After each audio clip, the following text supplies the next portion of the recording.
अस्सलाम वालेकुम व्यूअर। आज मैं आप लोगों के साथ लेआउट के हवाले से एक वीडियो शेयर करने वाला हूँ। चाहे वो कमर्शियल है चाहे वो रेजिडेंशियल है, जब उसका हम लेआउट करते हैं तो बेसिकली दो तरीके होते हैं। एक हमारा जो है मैनुअल तरीका है, वो ये है कि हमारे पास जो कॉर्नर होते हैं उसे हम अपसेट लेते हैं और उसका 90 डिग्री बना के अपना जो है ना पूरा घर का लेआउट करता है। और सिंपल जो लेआउट होता है वो तो मतलब इसी तरह हो सकता है, लेकिन अगर कोई कॉम्प्लिकेटेड वो हो लेआउट हो जिस तरह आज हमने यहाँ पे किया है, तो ये करना थोड़ा सा मुश्किल होता है। तो उस के लिए आप लोगों ने फिर क्या करना है, अगर वो मैनुअली मुश्किल होता है उसके लिए फिर आप लोगों ने जो है वो लेआउट टीएस से करना है, टोटल स्टेशन से। टोटल स्टेशन से तरीका सबसे पहले ये है कि आपके पास जो आपकी बिल्डिंग है उसकी जो है अक्सर पोजीशन लेटर के ऊपर जो है ना आपके कोऑर्डिनेट होते हैं, अगर आप कोई सोसाइटी के अंदर काम करते हैं। अगर वो आपके पास है और साथ में कंट्रोल पॉइंट है तो उसी से आप जो है ना अपनी बिल्डिंग के अंदर उसके कोऑर्डिनेट बनाते हैं और इस हिसाब से आप लेआउट करते हैं। इनके अलावा अगर आपके पास वो नहीं है तो फिर कंट्रोल पॉइंट नहीं है या आपके कॉर्नर जो है उसके आपके पास जो है ना कोऑर्डिनेट नहीं, तो उस सूरत में आप क्या करते हैं, उसके लिए फिर आपको फर्जी कोऑर्डिनेट लगाना पड़ेगा और आपको जो है ना फर्जी सीपी बनाना पड़ेगा, जिस तरह हमने यहाँ पे बनाया। जब आप 2 सीपी बना लेते हैं उसके बाद फिर आप फर्जी कोऑर्डिनेट बनाते हैं, वो ड्राइंग के ऊपर आप करते हैं ऑटोकैड में, वो मैं आप लोग के साथ शेयर करता हूँ कि हम किस तरह करते हैं। पहले मैं आप लोगों को दिखाता हूँ कि हमने कोऑर्डिनेट किस तरह बनाया। यहाँ पे मैं अभी ऑटोकैड खोल रहा हूँ और यहाँ पे जो हमने कोऑर्डिनेट बनाया है वो आप लोगों को दिखाते हैं। अब ये हमारे पास जो है घर का प्लान है और ये हमारा 5 कनाल बिल्डिंग है, टोटल मतलब प्लाट है। अब ये देखें ना यहाँ पे ये अपसेट उन्होंने दिया है बाइलास के मुताबिक। तो सबसे पहले आप लोगों ने ये देखना है कि वो बाइलाज में जो अपसेट है वो कितना है। फिर इसके बाद ये है, ये देखें इसी तरह आपको जो है ना अपसेट देता है और इस हिसाब से फिर जो है ना आप अपना बिल्डिंग को जो है मार्क करते हैं और उसका लेआउट करते हैं।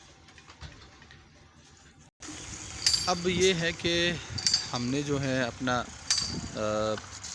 लेआउट जो है वो ट्रांसलेशन के ज़रिए किया है और ये हमारा आउटर लाइन है पूरी बिल्डिंग का। अभी हमने इस बिल्डिंग का जो आउटर लाइन है वो पूरा ये डोरी के साथ जो है ना, ये देखिए इस तरह मार्क किया हुआ है। और उसके बाद जो है ना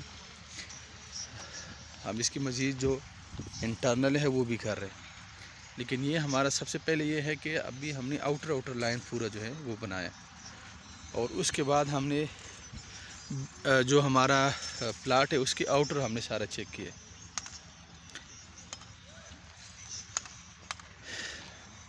ये इसी तरह अब यहाँ से जितने भी हमें अपसेट उन्होंने दिया था ड्राइंग में वो बिल्कुल अभी एग्जैक्ट आ गया। चूँकि अभी हमारी ये इनिशियल जो है लेआउट है, ये अभी हम चूँकि एक्सकेवेशन के लिए कर रहे हैं, तो इसमें अगर वैसे इसमें भी गलती नहीं होनी चाहिए। अगर थोड़ा सा हो जाता है तो इतना इशू नहीं है, लेकिन आप लोग का जो फाइनल लेआउट होता है ना, जो लीन के ऊपर करते हैं, तो उसमें बिल्कुल गलती नहीं होनी चाहिए और वो आप लोग का बिल्कुल एक्यूरेट होना चाहिए।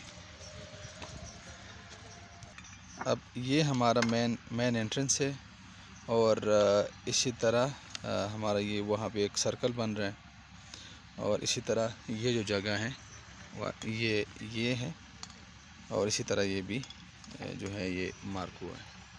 और बाकी इनके अलावा हमने जो है ना अपसेट लिया है, वो भी मैं ज़रा 2-3 जगहों से चेक करता हूँ कि वो ड्राइंग के मुताबिक है कि नहीं।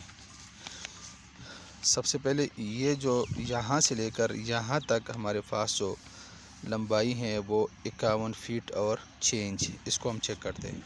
ये देखिए एग्जैक्ट वही आ गया। और इसी तरह हम जो एक अपसेट भी चेक करते हैं। अब यहाँ से लेकर यहाँ तक ये हम चेक करते हैं कि ये हमारे पास 13 फीट और 2 इंच।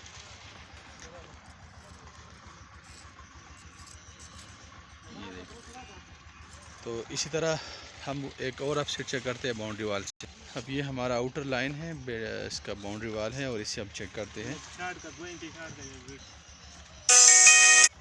अब ये हमारे पास जो है 20 फुट 6 इंच होना चाहिए।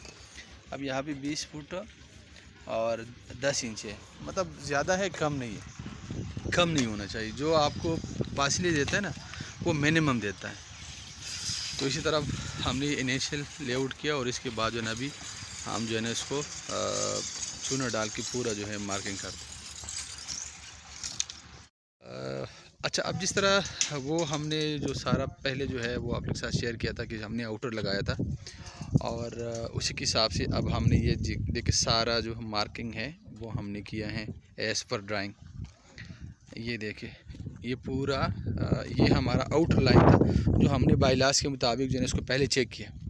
अब इससे हमने जितना भी हमारे यहाँ पे स्ट्रिप फाउंडेशन है उसी के हिसाब से हमने अपसेट लेके पूरा हमने जो है ना लेआउट कंप्लीट किया।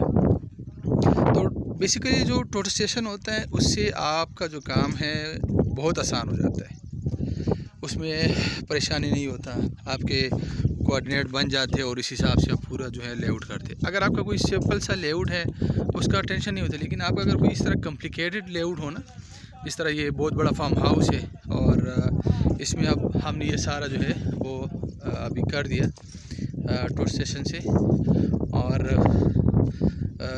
उसके बाद जो है ना हमने मज़ीद जो इसके अंदर जो लाइनें लगाने थे वो हमने इनसे अपसेट लेके लगा दी, लेकिन जो बेसिक लाइन थी वो हमने टोटस्टेशन से लगा दी। तो ये जो हमने क्रॉस लगाया इसका मतलब है कि हमने इसका एक्सकेवेशन नहीं करना, ये इसलिए उन्होंने लगा दिया सुपरवाइज़र ने जस्ट अपने उसके लिए।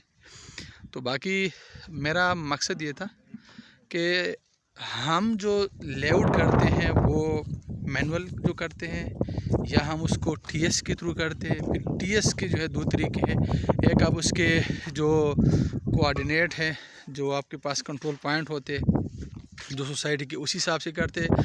अगर वो नहीं है तो फिर आप उसके लिए फर्जी सीपी बनाते, उससे जो है ना अपने फ्लैट के कोऑर्डिनेट लेते हैं, उसके हिसाब से आप अपना जो है ना बिल्डिंग के अंदर कोऑर्डिनेट बनाते हैं। और इनके अलावा अगर वो नहीं है तो फिर आपके जो ड्राइंग है उसी के ऊपर आपके पास अपसेट होता है, उसी के ऊपर डायमेंशन होते हैं, तो वो आप हार्ड कॉपी से भी करा सकते हैं।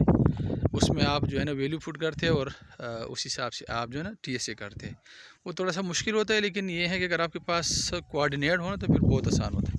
अब ये तो हमारा इनिशियली लेआउट था, अब इसका हम एक्सकेवेशन करेंगे एज़ पर ड्राइंग, और एक्सकेवेशन के बाद जो है इसका हम लीन करेंगे, लीन के बाद फिर हम इसके ऊपर प्रॉपर जो है लेआउट करेंगे।